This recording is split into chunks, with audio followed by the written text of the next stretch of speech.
1000 ستونوں والا شہر، ایک قدیم دیو ہیکل قوم نے بنایا اور پھر وہ غائب ہو گیا۔ کیا یہ سچ ہے یا صرف کہانی؟ جی، یہ ایک بہت ہی دلچسپ سوال ہے۔ آج ہم اسی پراسرار کہانی ارم یعنی ذات العماد، ستونوں والا شہر اور شداد کی جنت پر بات کر رہے ہیں، جو معلومات ہمیں ذرائع سے ملتی ہیں ان کی روشنی میں۔ بالکل، اور یہ کہانی جیسا آپ نے کہا قوم عاد سے جڑی ہے۔ ذرائع بتاتے ہیں کہ وہ اپنے زمانے کی سب سے طاقتور، سب سے قد آور قوم تھی۔ اچھا، طاقتور کس لحاظ سے؟ ان میں جسمانی طاقت بہت زیادہ تھی اور وہ اونچی اونچی عمارتیں، خاص طور پر ستونوں والی، بنانے کے ماہر تھے۔ ستونوں والی؟ اچھا، یعنی ذات العماد؟ قرآن پاک میں بھی ذکر ہے نا اس کا؟ جی بالکل، ارم ذات العماد کا ذکر ہے، یعنی ستونوں والا ارم۔ یہ ان کی اسی مہارت کی طرف اشارہ ہو سکتا ہے۔ اور ان کا بادشاہ تھا شداد۔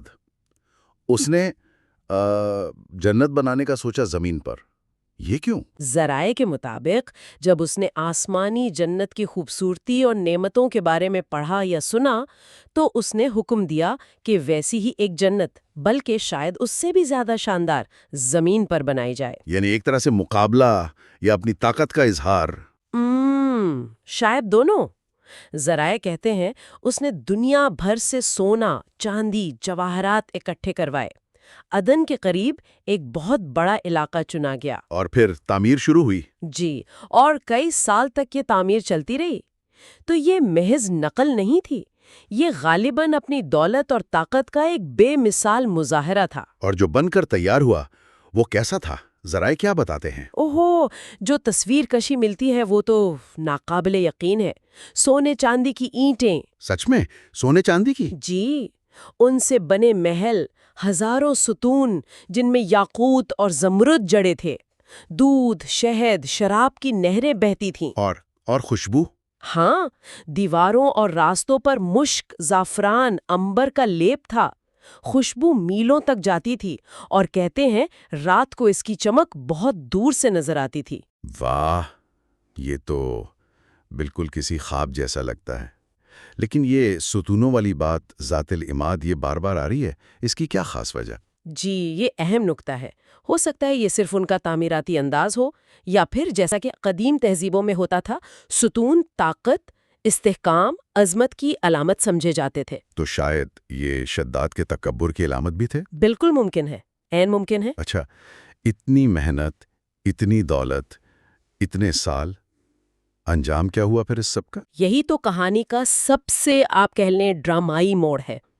ذرائع بتاتا ہے کہ جب شداد تیار جنت کو دیکھنے نکلا، اپنی پوری شان و شوکت سے، فوج، وزراء، سب ساتھ، ہاں، اور جب وہ شہر سے بس ایک دن اور رات کی مسافت پر تھا تو آسمان سے ایک ہولناک چیخ کی آواز آئی، اللہ کا عذاب آیا، اور شداد سمیت پورا لشکر وہیں ہلاک ہو گیا۔ کیا مطلب وہ اپنی جنت دیکھ بھی نہیں سکے؟ جی نہیں، ایک قدم بھی اندر نہیں رکھ سکے۔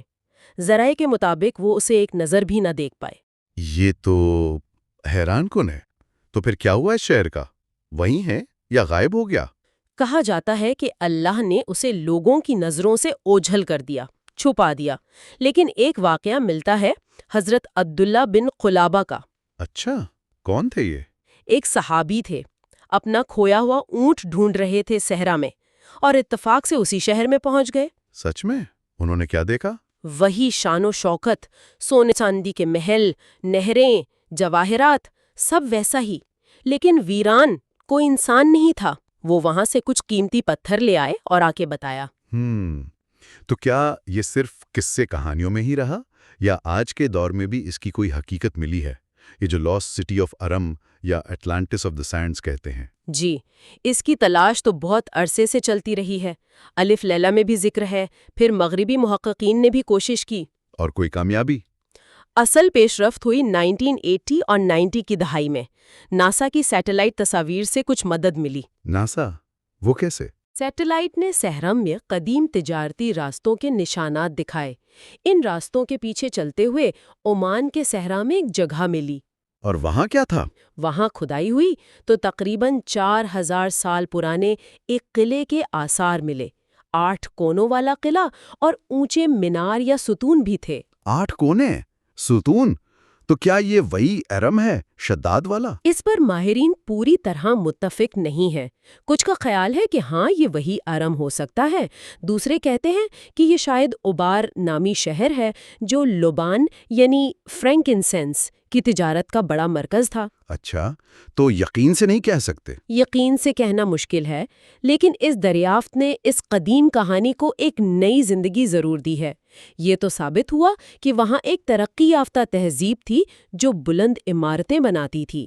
تو یہ پوری داستان جو ذرائع سے ہم تک پہنچی ہے، ایک طاقتور قوم، ایک بادشاہ کی بے انتہا خواہش، ایک حیرت انگیز تخلیق اور پھر اچانک زوال۔ جی، اگر یہ آثار واقعی ارم کے ہیں تو یہ دنیاوی طاقت اور تکبر کے عارضی ہونے کی ایک زبردست یاد دہانی ہے۔ بالکل، اور یہ ہمیں سوچنے پر مجبور کرتی ہے کہ یہ قدیم کہانیاں، یہ قصے، ان کا مقصد کیا ہے؟ کیا یہ صرف تاریخ ہیں یا عقیدہ؟ یا ان میں انسان کی فطرت، اس کی خواہشات، اس کے انجام کے بارے میں کوئی گہرا سبق چھپا ہے؟ ہاں، اور یہ جو گمشدہ شہروں کی تلاش ہے، کیا یہ صرف دولت کی جستجو ہے یا اپنے ماضی کو، اپنے آپ کو سمجھنے کی کوشش؟ یہ سوال باقی رہتا ہے۔